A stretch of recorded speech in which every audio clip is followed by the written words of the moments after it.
If you're going to be someone that serves 20 years, 10 years, 5 years, whatever, in the United States military and then gets out, that lifestyle is different on the civilian side than it is on the military side. There are definitely some struggles, some adjustments to kind of get used to, some things that I have found personally and things that I've seen other people kind of struggle with. I've got 5 specifically that I want to mention.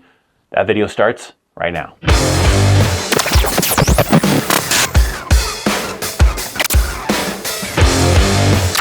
Of course, there's a lot of basic things, basic differences between that military life and that civilian life, right? Things that people can easily kind of mention of saying that, oh, I work less hours, I'm with my family more. And sometimes it's the opposite, because sometimes you go into a different career that maybe provides a different lifestyle completely from the military. But we're not talking about those kinds of things. There are definitely some main ones that I really want to highlight in this video as far as some of those main struggles when you're transitioning from that military lifestyle into that civilian lifestyle. My primary objective here on this channel is to provide you with knowledge about the Army, about the military, because I feel like the more you know about that military lifestyle, that Army lifestyle, the easier it can possibly make it, because you know what's going on, you know what to expect. And if that's something you're interested in, then make sure you're subscribed to this channel.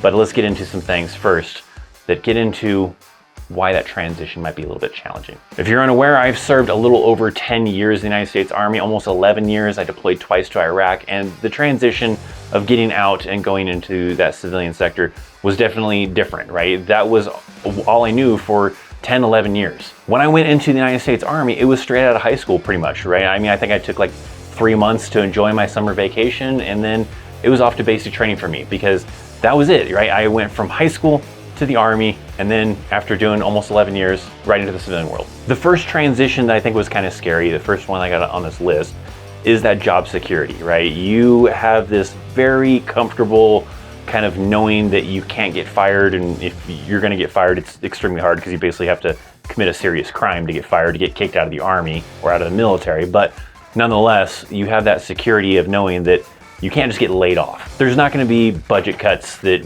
involve, you know, oh, you just lost your job in the military, we're letting you go. Now you gotta go find something else. Good luck to you.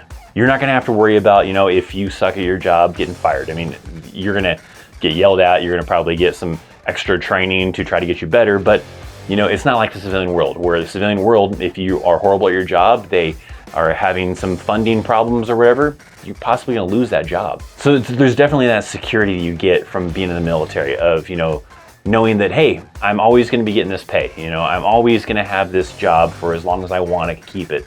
You know, as long as I'm staying healthy, as long as I'm doing the right thing and everything, I can have this job, where you don't have that same security on the civilian side. So that was definitely really scary, right? I get into the contracting world, and I was doing military contract, you know, kind of work. I've actually been still working at the same job that I had when I originally got out of the military, but nonetheless, it's different than the military. If they decide that we don't want this company doing that contract anymore, we decide that this is not valuable to the military anymore, then they can cut people, they can get rid of people, everybody loses their job, some people lose their job, whatever. You don't have that same security, and that's kind of scary. Worrying, am I gonna still have this job next month, next week, next year, whatever? Am I gonna be able to pay my bills? Am I gonna have that income to be able to provide for family, to provide for my living, all that kind of stuff? You don't have that same security on the civilian side typically, right? Like you do in the military. Being in the military has some different health benefits. I mean, the health benefits obviously of the medical side, but also physical health benefits. That transition can be scary for some individuals, you know, especially if you have a family, right? It can be a little scary going from that nice, you know, medical benefits of 100% everything is covered when you're on active duty, to now going to the civilian world where now you have to pay for that. You want healthcare, you have to pay for that insurance, you have to try to find one that's affordable, that's gonna fit in your budget based on your pay that you're, you know, making from your civilian job, and hopefully it's gonna cover you and your family. You don't have the same medical benefits on the civilian side like you do in the military. The military, super good if you're someone on active duty, you're a full-timer on active duty, you're getting that full 100% everything is covered. You wanna have a child, no expenses paid. You know, you get hurt or whatever, everything's covered. You need some kind of major surgery, no copay, everything's just covered under that TRICARE, under that military medical kind of coverage that you get. On the civilian side, it's not like that. You might have some great medical plan that you have to pay, hundreds of dollars, a month to be able to have, and it still doesn't cover everything. There's still, if they're going to cover a certain percentage, and then the rest is on you, and you have to worry about that. Now, like I said, not just the benefits as in the medical benefits, but the benefits of fitness. I mean, we all hate it, right? Especially Army-wise, you hate doing physical fitness in the morning, but nonetheless, it does force you to stay in a better physical shape than maybe you normally would, when you get out of the Army. I have definitely gone through some phases. I have gone through some motivational phases where I try to work out, some other phases where I'm like, screw this, I don't give a crap, and then I get back into another phase where I want to work out again. But in Army, I was kind of forced to. I had to. That was a thing that I had to do every morning.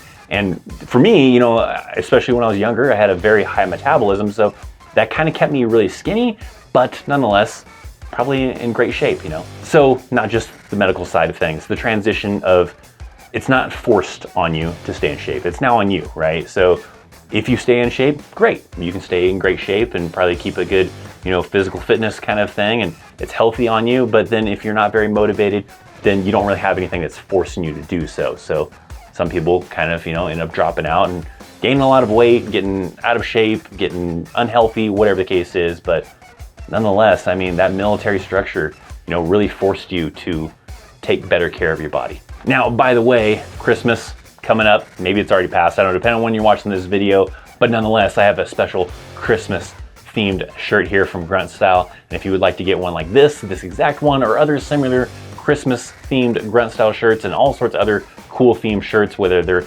military, non-military related, I got a link down in the description box down below that'll take you over to Grunt Style, and you can utilize my promo code Chaos Army to get 20% off your very first order. So if you get multiple t-shirts, right, some other cool items that they've got on there, you can save 20% off your first order. So make sure you utilize that promo code. Check out some of the cool shirts they got. Check out all the other awesome things they've got, hats and jackets and hoodies. Check out Grunt Style down in the description box down below. Make sure you're utilizing that promo code. The relationships you have in the military, that cohesion you have with your co-workers, with your squad leader, your platoon sergeant, the people that work under you, all that kind of stuff is very different than it is on the civilian side. Unless you work at a job that has a lot of military veterans, then you do kind of still have something kind of close to that or very similar to that. But if you're doing some other job that you're the only veteran there, or there's only you and a couple other people that are veterans and everybody else are just regular civilians that have never served in the military, you'll notice that you don't have that same cohesion that you had when you were working with your platoon, your company, whatever, in the military. It's probably a part of that, especially if you deployed. You deployed to a combat zone type of thing. You had people that you were trusting your life with, your safety, all that kind of stuff, and you're living, day after day, let's say for a year or whatever on that deployment with those people. It's a different cohesion. You don't have that same cohesion on the civilian side. So people, at work are there to make money. I'm not here to make friends, I'm here to make money. Provide for the family and everything, and they don't really care about you. Or some of them might, sure, but for the most part, it's not the same as it is in the military. In the military, you're looking after each other. You're kind of forced to, because you're having to make sure, hey, this soldier needs to be here at this time, making sure that he's taking care of himself, she's taking care of herself, whatever the case is. You're kind of forced to look after each other, and it kind of builds that bond. On the civilian side, it's not, right? They care that you show up to work on time, you do your job, and then what you do after that, when you go home or whatever, they don't really care. Sure, we'll probably say that there are some employers out there, but for the mass majority of things, it's not the same as the military, right? So you don't have that same cohesion. One of the big ones I always see is like with law enforcement. I've talked to a lot of people that were MPs in the Army, and then they got out of the Army and then went to work in local law enforcement, and they say that those officers, sure, they have their back and everything like that, but not the same as their fellow soldiers did, when they were still in the Army. It's not the same cohesion on the civilian workforce of the police force as it was serving in my platoon as an MP in the Army. So that cohesion, it's different, right? You build a family being in the military, and that a civilian job may not have quite that same family. People are there just to do their job, provide for the family. They don't care what you're doing. They don't care what your off time is going on, right? They care you show up to work and do your job. Kind of sort of related to that, you have the change in standards, right? The fourth thing on my list now that we're up to, if you're keeping count. But the change in standards, you have high standards in the military. Things like weight, things like making sure that you're not on drugs, making sure that you know your job, and if you don't, then you get some training on that. A lot of other things too. On the civilian side, not quite the same, right? They don't really care, you know, what you're doing on your off time type of thing, as long as it's not going to, you know, cause some kind of negative image against the company. They don't care if you're doing drugs to a certain extent. I mean, some jobs obviously do care about that, but there's a lot of jobs that don't care about that. So you're transitioning to, you know, one lifestyle that really had a lot of strict standards on you. Some of them were okay, great standards. Some of them suck, right? You know, you had to shave every day, you know, unless you have a shaving profile. There's a lot of people I'm seeing, you know, have a lot of other circumstances. A lot of them have a beard, but especially while I was in, much more rare. So, you know, having to shave all the time, having to do all sorts of things like POV inspections. You know, your average employer on the civilian side doesn't give a crap if your insurance is expired, your registration is expired, your blinkers don't work. On the military side, especially like active duty, they're checking that stuff, especially before a long weekend. So you get used to like these crazy standards, right? You get used to these standards on the military side as far as maintaining certain things a certain way. And then you go over to the civilian side and it's kind of a little bit shocking, a little bit of a challenge, you know, not necessarily bad, but, you know, a challenge of like, oh, you don't care where I go on leave. I'm going on vacation, you don't care that I'm going, you know, to this place or that place. You don't care to have a strip map to my house to come find me if you need to. You don't care if, you know, my blinker isn't working on my car, all sorts of things, right? There's a lot of different standards that it's just a weird adjustment kind of a thing. I'm not necessarily saying it's bad, you know, adjusting from, you know, crazy standards on the military side to then going to, you know, the civilian side and having less standards. This is definitely an adjustment. So it's like a weird challenge, you know, of like, oh, wow, I guess you don't really care what I'm doing. I mean, I guess maybe some people do care, but it's not the same as on the military side. They don't care where you're going on your time off. They don't care if you're taking off 500 miles away on the weekend and whatever, where, you know, in the military, they care about that stuff. So the just change in lifestyle is just different. Now, the last one that's definitely a challenge to kind of used to is that promotion, that progression, right? In the military, you have a set standard of if you've been in the military for this long and you're not getting in trouble, you're gonna get promoted. It's not like that on the civilian side, right? You might have some jobs that are similar to that, you know, but your most average job has a set position, right? You're gonna be doing this specific job in that position, and the only way to move up is if that person that's above you retires, leaves, or whatever. Otherwise, you could easily be stuck at that same pay, that same position, that same responsibility, 10, 20 years, who knows? On the military side, you know that, hey, I can get from this point to this point if I, you know, do a good job, don't get in trouble. I'm gonna keep making, you know, pay raises. I'm gonna keep making more money. I'm gonna get more responsibility. I have more leadership responsibility. Not gonna be like that on the civilian side. So that progression is a lot slower, in most cases, not the same as it is in the military. You might have aspirations, right, on the military to be a leader, to be that, you know, platoon sergeant, the first sergeant, become a sergeant major type of thing.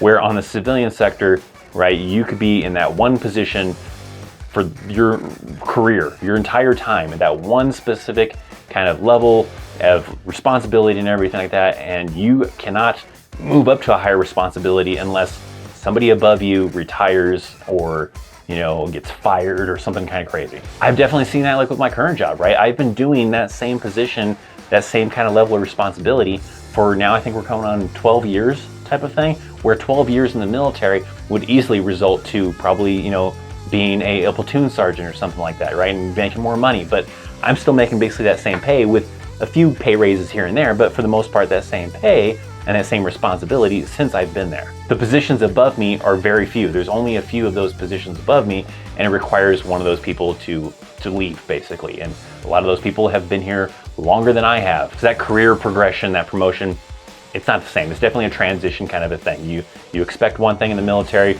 to progress in your career.